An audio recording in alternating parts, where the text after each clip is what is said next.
Hello friends, welcome to DRMPS Faridpur. I am Manoj Kumar Yadav. जैसा कि मैंने कल आपको वॉइस स्टार्ट कराया था, शुरुआत कराया था, जो इंग्लिश में बहुत ही इम्पॉर्टेंट होता है। हर क्लास, हर कंपटीशन में पूछा जाने वाला टॉपिक होता है ये। और वॉइस में मैंने आपके लिए कल कुछ रूल्स कराए थे, एग्जाम्पल्स नहीं करा पाए थे, बेसिक चीज़ें कुछ बताई थी। लेकिन आज हम इस चीज़ के लिए बताते हैं। वॉइस में कुछ सेंटेंस के रूल्स रह गए थे, तो लेट से हम कल जिक्र नहीं कर पाए थे। लेट से कल हम जिक्र नहीं कर पाए थे कुछ सेंटेंसेस का, कैसे किया जाए। लेट से विद्यार्थी परेशान होते हैं कि कैसे बनाया जाए उनको, तो परेशान होने की कोई आवश्यकता नहीं है इसमें। तो देखिए, let object first, MB object second भी दिया होता है। तो इसमें हम पैसे बनाते समय इसका लेट को लेट ही रहने देते हैं, और ऑब्जेक्ट सेकंड जो होता है उसको यहां रखना पड़ता है, और पहले की तरह ऑब्जेक्ट के बाद बी का प्रयोग करते हैं। एमबी की थर्ड फॉर्म आपको पता ही है होती है। बाकी बाई लगा के जो ऑब्जेक्ट आपका फर्स्ट होता है, यही ऑब्जेक्ट तो लास्ट में पहुंच जाता है।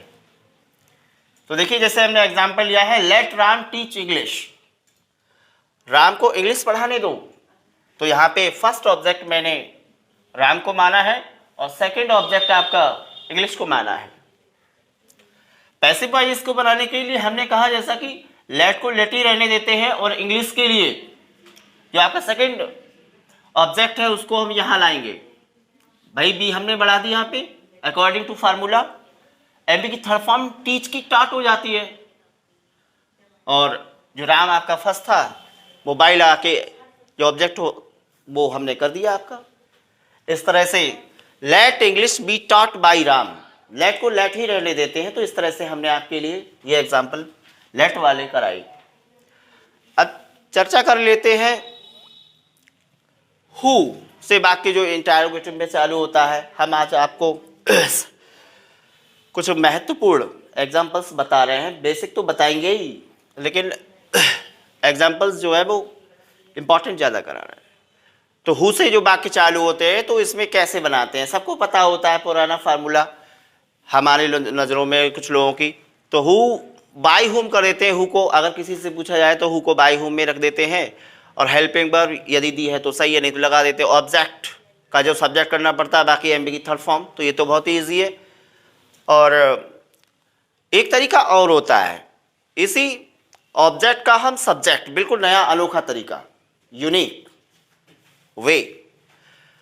तो ऑब्जेक्ट का सब्जेक्ट जो पहले की तरह जो सिंपल सेंटेंस कुछ बनाते हैं असर्टिव टाइप में, तो उस तरह से हम कर रहे हैं। हेल्पिंग वर्ब एमबी की थर्ड फॉर्म, और जो बाई होम शुरू में आता है वो एंड में भी आ सकता है फ्रेंड्स, ये भी गलत नहीं है। थर्ड वे आपका ये भी है, हु का हुई रहने दीजिए पैसिव वॉइस में, और हेल्पिंग वर्ब लगी रहने दीजिए। ऑब्जेक्ट का वही सब्जेक्ट कर दीजिए। एमबी की थर्ड फॉर्म जो बाई है वो लास्ट में पहुंच सकता है। एग्जाम्पल के जरिए हम आपको समझाते हैं।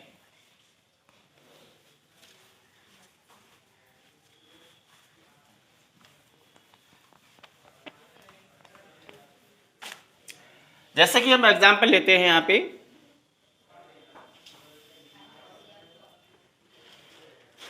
एक्टिव वॉइस का, हु टीचेज यू। आपको कौन पढ़ाता है?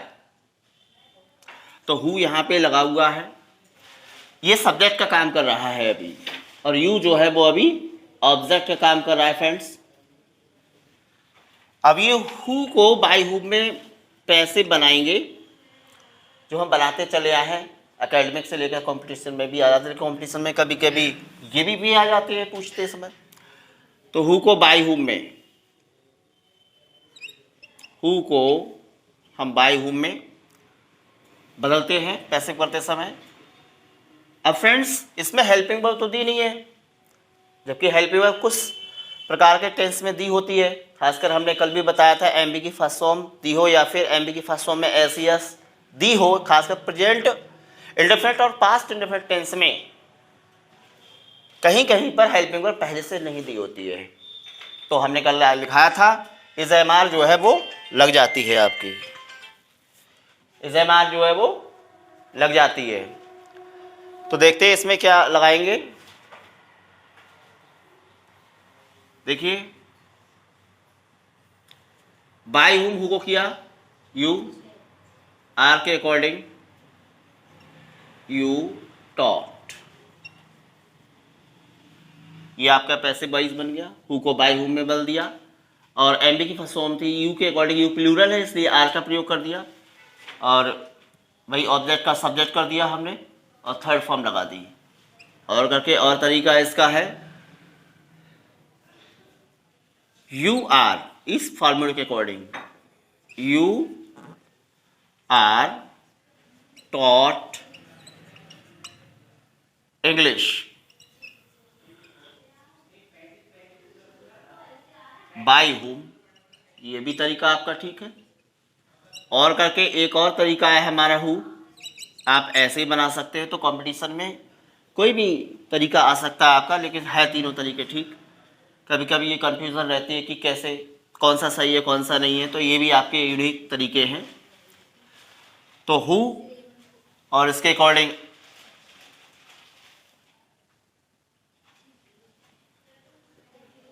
Are you taught English by, ये भी फ्रेंड्स क्लियर हो गया अकॉर्डिंग टू थर्ड फार्मूला। तो मैंने आपको बताया कि तीन तरह से बताया कि पैसिव वॉइस हु वाले सेंटेंस कैसे बनाए जाए। क्लियर हुआ मित्रों? अब चलते हैं कुछ ऐसे एग्जाम्पल्स पर जो बहुत ही इजी हो, सरल। अभी हम कुछ खास एग्जाम्पल बता रहे थे, तो एग्जाम्पल हमारा है, मान लीजिए उसमें एक हमने एग्जाम्पल दिया ही सिंग्स ए सॉन्ग।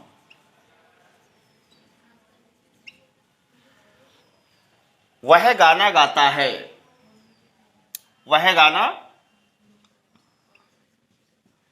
गाता है, प्रेजेंट इंडेफिनिट टेंस हो गया। अब हमें इसमें सबसे पहले देखना है कि ऑब्जेक्ट और सब्जेक्ट क्या है। तो ऑब्जेक्ट हमारा फ्रेंड से ये हुआ, सब्जेक्ट हमारा ये हुआ। सब्जेक्ट यही होते हैं I, we, they, you, he, she, it और बहुत सारे। और एम बी हमारी, एम बी की फर्स्ट फॉर्म में एस लग रही है। इसका मतलब हमें साफ पता लग रहा है कि ऑब्जेक्ट का सब्जेक्ट हम बनाएं। कल हमने आपको बताया था फार्मूला जो दिया गया था, फार्मूला होता है आपका ये, ऑब्जेक्ट का subject plus helping verb plus MB की थर्ड फॉर्म और प्लस बाई लगा के यहाँ पे ऑब्जेक्ट का सब्जेक्ट ये। तो देखिए फ्रेंड्स, हम यहाँ पे आपको बताते हैं ए, ये एक्टिव वॉइस का सेंटेंस था, पैसिव का ये है। तो ए सॉन्ग इज, सॉन्ग एक मतलब सिंगुलर है, सॉन्ग सिंगुलर है, इसलिए हम इज का प्रयोग करेंगे। और एसीएस वर्ब में आती है तो is am are helping verb आ जाती है। अगर यहाँ सॉन्ग्स होता तो आर का प्रयोग करते हैं, लेकिन ए सॉन्ग है, इज का प्रयोग करेंगे। और सिंग की थर्ड फॉर्म होती है फ्रेंड्स संग, बाई हिम, ही को बाई हिम में कन्वर्ट कर देंगे। अब इसी सेंटेंस को हम लेते हैं एक्टिव वॉइस के सेंटेंस, सेकंड वाला एग्जांपल हम लेते हैं इसमें, ही सेंग ए सॉन्ग। अब फ्रेंड्स यहाँ पे सेंग सेकंड फॉर्म दिख रही है, तो सेकंड फॉर्म होने पर कैसे वाक्य बनाते हैं।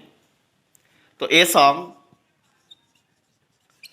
वॉज, बाज वर्ब सेकंड फॉर्म होने पर, कल हमने आपको बताया था सेकंड फॉर्म होने पर या डेड प्लस फर्स्ट फॉर्म होने पर बाज वर्ब का प्रयोग करते हैं। तो ए सॉन्ग सिंगुलर है और सेकंड फॉर्म में इसलिए बाज का प्रयोग करेंगे।